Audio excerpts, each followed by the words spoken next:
यहाँ पे अरविंद कुमार कोई आए हैं। थैंक यू सर जोड़ने के लिए। हाँ जी, बोलिए। मैं भभुआ जिला का हूँ, कैमूर जहाँ मुंडेश्वरी धाम है। हाँ जी, कोई बात नहीं। सर मैं वहाँ गया था, तो मैं आपका वीडियो अभी फ़िलहाल 1 महीने से देख रहा हूँ और कह सकते हैं कि आँखें खोल दी आपने, वास्तविकता ये है। अगर इनसे हम बहस करते हैं तो कोई प्रूफ़ नहीं देते। एक बार हम बहस कर रहे थे तो वो बोले कि जो सिंधु घाटी सभ्यता है। हेलो सर सुन रहे हैं? आपकी साउंड डबल हो रही है, तो मैं आपके साथ नहीं बोल पाऊँगा, आप अपना बात पूरी रख लीजिए। हाँ, ठीक है सर। तो वो सिंधु घाटी सभ्यता के टाइम बोले कि वहाँ भी पशुपतिनाथ का कुछ मिला था खुदाई में, तो उससे भी वो साबित होता है कि आज भी उसमें शंकर भगवान आज वही हैं। तो मैं उसके बारे में जानकारी चाहता हूँ, वास्तविकता क्या है? वो पशुपतिनाथ का जो मिला था वहाँ पे, बोलते हैं पशुपति देवता थे ये वो।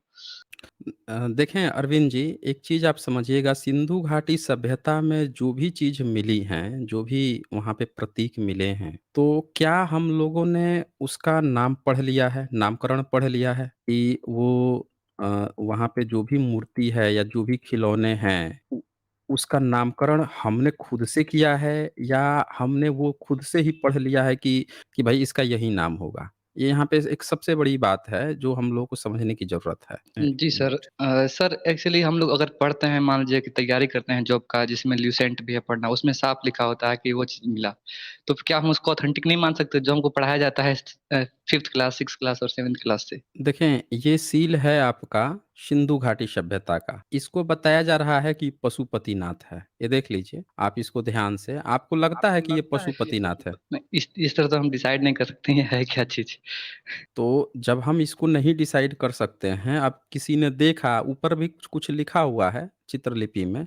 यहाँ ऊपर देखिए हाथी बना हुआ है, इधर आप म्यूट रहिए ना आप, डबल साउंड हो रही है। और यहाँ पे इधर साइड में बाघ है, नीचे जो हैं यहाँ पे हिरन टाइप के भी हैं, हिरन या मोर टाइप के जो बुद्धिस्ट शिल्पकला में देखा जाता है। इनके सर के ऊपर आप देखेंगे तो ऐसा बना हुआ है, जो ट्राइबल्स होते हैं वो अपने सरों पे इस तरह की चीज़ें लगाते हैं, और बुद्धिज़्म को देखें तो इस तरह का वो त्रिरत्ना लगाते हैं, तो उनके भी सिंबल मिले हैं। यहाँ पे गेंडे वगैरह भी हैं। ऊपर जो हैं कुछ-कुछ मछली टाइप के भी देखें आकृतियाँ बनी हुई यहाँ पे मिली हुई हैं। तो ये कुछ बातें कह रही हैं, जो हम लोग समझ नहीं पा रहे हैं कि ऊपर जो बातें लिखी हैं वो शायद इसके बारे में कुछ बता रही हैं। लेकिन हम जानते नहीं हैं कि वो क्या कह रही हैं या इसका नाम क्या है। अब कोई व्यक्ति जो है इसको देखता है, देख के खुद से ही नामकरण कर दे कि ये ना पशुपतिनाथ हैं, क्योंकि इनके अगल-बगल पशु दिख रहे हैं, पशु-पंछी दिख रहे हैं, तो हमने इनको कह दिया कि पशुओं के पति हैं, पशुपति हैं। खुद से नामकरण कोई कर दिया। अब सवाल ये आ गया कि उसने अगल-बगल पशुओं को देख के नामकरण कर दिया पशुपति। तो एक तो नामकरण ही फर्जी हुआ, हम जानते नहीं हैं। अब क्या है कि उसने नामकरण इस आधार पे किया, और दूसरा चीज़ कि पशुपति बाद में कुछ लोगों ने, पशुपति नाम तो वैसे बुधा को कहते हैं, बुधा का नाम था, बुद्धिज़्म में बुधा का नाम है। लेकिन ब्रह्मनिज़्म जो है उसमें उनका जो डायटी हैं, जो शिवा हैं, उनको कहा गया है पशुपति। तो अब नामकरण तो एक खुद से आपने कह दिया जिसको आप जानते भी नहीं है कि वो क्या बात कर रहा है। दूसरी बात कि जब नामकरण किया, अब नामकरण के आधार पर चेरी पिकिंग करके इसको शिवा आपने बताना शुरू कर दिया कि ये शिव की बात चल रही है। तो ये तो वैसी बात हो गई ना, किसी दूसरे का स्मारक है, उसका नामकरण, जैसे ताजमहल है, ताजमहल को पहले आप तेजोमहल कहो, और फिर नाम कहो कि देखो इसका नाम ही तेजोमहल है, इसीलिए हमारा ये कोई महल है। मतलब खुद से नाम बदलो पहले, और उस नाम के आधार पर दूसरों से क्लेम करवा दो कि चूंकि इसका ये नाम है इसीलिए अब ये हमारा है। तो ये यहाँ पे खेल खेला गया है बेसिकली, समझ रहे हैं अरविंद कुमार? आप बोलिए। जी सर। और सर ये भी है कि जैसे अगर हम लोगों का बौद्ध धर्म है यहाँ पे, तो चाइना, मलेशिया या थाईलैंड में मतलब बहुत आगे है और भारत में ये धीरे-धीरे कम होता गया और बहुत कम हो गया है। जबकि बोधगया में हम गए हैं वहाँ पे, पहले तो बहुत था लेकिन अब ब्राह्मणों ने वहाँ पे ऐसा कर दिया है कि जिस-जिस जगह बौद्ध की कुछ प्रतिमाएँ थी, काट के वहाँ पे मंदिर बना दिया गया है। और मुंडेश्वरी धाम की मैं पर्सनल बात करूँ तो वहाँ पे जो बौद्ध की प्रतिमा है उसका चेहरा काट दिया गया है। जो शिवलिंग का है वहाँ पे वास्तव में वहाँ पे चारों तरफ वहाँ पे बना हुआ है बुद्ध का मूर्ति बना हुआ है। और मुझे ये जानकारी चाहिए थी कि अचानक धीरे-धीरे खत्म कैसे होने लगा ये सब चीज़? देखें, जब ब्रह्मनिज़्म का कब्ज़ा होगा, तो अब जैसे-जैसे बहुजन जाग रहे हैं, वैसे-वैसे ब्रह्मनिज़्म जो है बड़ी तेज़ी से सबूतों को नष्ट कर रहा है। हम बहुजन का प्रवेश जो है ब्रह्मनिज़्म के मंदिरों के गर्भगृह में नहीं है। उसके कई सारे मंदिरों में वो घुसने से मनाही कर रखा है, कई जगहों पे उसने कब्ज़ा कर कर रखा है, कई जगह वो कुछ लिखावट थी, उस पे उसने तेल मालिश कर के, रगड़-रगड़ के, दूध डाल-डाल के मिटा दिया कई चीज़ों को। कई आकृतियों को धुंधला कर दिया है कि जिससे वो पहचान में ना आए। और वो लगातार कर रहा है और जैसे-जैसे अब आवाज़ उठ रही है, उतनी जल्दी-जल्दी वो सबूतों को नष्ट करने में लगा हुआ है। तो वो बहुत सारे ऐसे सबूत जो हैं उनको नष्ट कर देगा और अगले 50-100 साल में और भी ज़्यादा खतरनाक स्थिति हो जाएगी। वो अभी तो पहचान में भी आ रही है ना वो मूर्तियाँ। अगले 50-100 साल में वो पहचानने लायक नहीं छोड़ेगा। तो ये सारी चीज़ें घटें उससे पहले बहुजनों को जागना ज़रूरी है कि हमारे भारत का जो इतिहास है वो सुरक्षित हो, प्रिज़र्व हो। ना कि उस पर धर्म के नाम पर कुछ-कुछ चीज़ें लेप के, पोत के उसको नष्ट किया जाए। जी, बहुत-बहुत धन्यवाद हमको इतनी जानकारी देने के लिए। हम तो जहाँ तक हो सके आस-पास के लोगों को यही बताते हैं, जागृत करते हैं, क्योंकि जब जानकारी हो जाती है तो जागृत करना बहुत ज़रूरी है, अपने तक सीमित रखना ही ज़रूरी नहीं है। थैंक यू, आपसे हुँ। बात करने के लिए बहुत-बहुत धन्यवाद। जी, शुक्रिया, शुक्रिया आपका अरविंद जी। चलें आगे बढ़ते हैं हम लोग और देखें अब कौन आए हैं यहाँ पे। यहाँ पे कोई डेविल जट आए हुए हैं। हाँ जी, डेविल जट, बताएँ क्या कहना चाहते हैं? जय भीम सर, नमो बुद्धाय। हाँ जी, जय भीम, नमो बुद्धाय, सत श्री अकाल बताइए? सर जी, सत श्री अकाल। हाँ सर जी, आवाज़ आ रही है? हाँ जी, सत श्री अकाल, बताइए? सर मेरा ये सवाल था सर, जैसे सर जैन धर्म है, सर उसका सर जो रिलीजन है सर वो अलग है, पर सर मैंने देखा मोस्टली जैन जो है सर वो हिंदू टेम्पल्स में जाते हैं, इसका मतलब है। साउंड कट रही है आपकी। हेलो सर, अब आ रही है? आ रही है लेकिन साउंड बीच में ना आपकी कट-कट जा रही है। सर मेरा ये मन पूछना था सर, जैसे जैन धर्म के लोग हैं सर, वो सर जैन सर वो हिंदू मंदिरों को कैसे मानते हैं इतना? देखें, हिंदू मंदिरों को मानने का कारण ये है कि जब आप इत्सिंग के नोट्स पढ़ेंगे और जब आप बुद्धिस्ट स्क्रिप्चर पढ़ेंगे तो उसमें आप पाएँगे कि वो हमेशा से ही बौद्धों के महाविहारों में जाते थे। जितने भी बौद्ध जो ज्ञानी होते थे, उनके यहाँ वो जाते थे शिक्षा लेने के लिए। ये इत्सिंग के नोट्स जब मैंने ओपन किया था, वहाँ पे भी मैंने दिखाया था और ये जब हर्षचरित आप बाणभट्ट की जो हर्षचरित है 6-7 सेंचुरी की, उसको जब आप पढ़ेंगे उसमें भी इस बात का ज़िक्र है कि ये लोग ज्ञान लेने के लिए वहाँ पे जाते थे।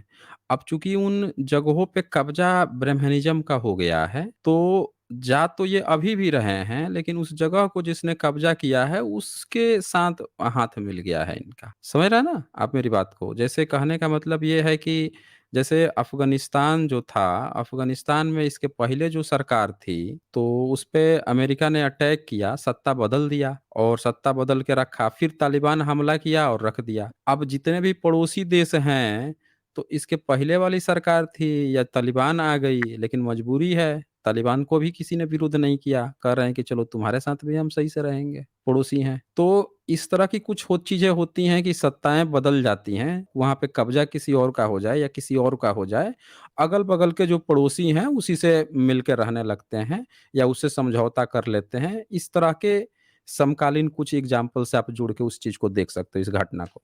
जी। सर आपको नहीं लगता सर इस जैसे जैन धर्म को सर ब्राह्मणों ने करप्ट कर दिया हो, या मतलब जैसे ब्राह्मणों को दक्षिणा देना ये सब करना? देखें, जब तक आपके घर में खुद आप में दोष नहीं हो, तब तक बाहरी आपके अंदर कोई करप्ट नहीं कर सकता है। समझ रहे हैं ना? आपके हाँ जी अंदर सर। कोई दोष नहीं हो, आपके अंदर कोई चीज़ नहीं हो, कोई कमज़ोरी नहीं हो, आपके अंदर जो है किसी भी तरह का कुछ लोभ लालच नहीं हो, तब तक दूसरा कोई आपको खरीद नहीं सकता है। आप तभी बेच दिए जाएँगे या बेच बेच लिए जाएँगे जब आपके अंदर कोई लोभ लालच, तृष्णा या किसी तरह की चीज़ें कुछ भरी हों, कोई लाभ या लोभ या स्वार्थ आप देख रहे हो तभी आप बिकते हैं। तो ये हम दूसरे को जो खरीद रहा है, उसी को ही सिर्फ़ दोष नहीं दे सकते ना। ये भी तो देखना पड़ेगा ना कि कौन व्यक्ति जो है वो दूसरा व्यक्ति क्यों जा रहा है फिर? समझ रहे हैं इसको? डेविल जाट। सर जैसे हाँ जी सर। सर इन्होंने सर जैसे गुरु गोविंद सिंह के बचपन का नाम भी राम बताया है, जबकि उनका असल में राम नाम था ही नहीं, तो इन्होंने मतलब सिख धर्म को भी सर करप्ट करने की कोशिश की।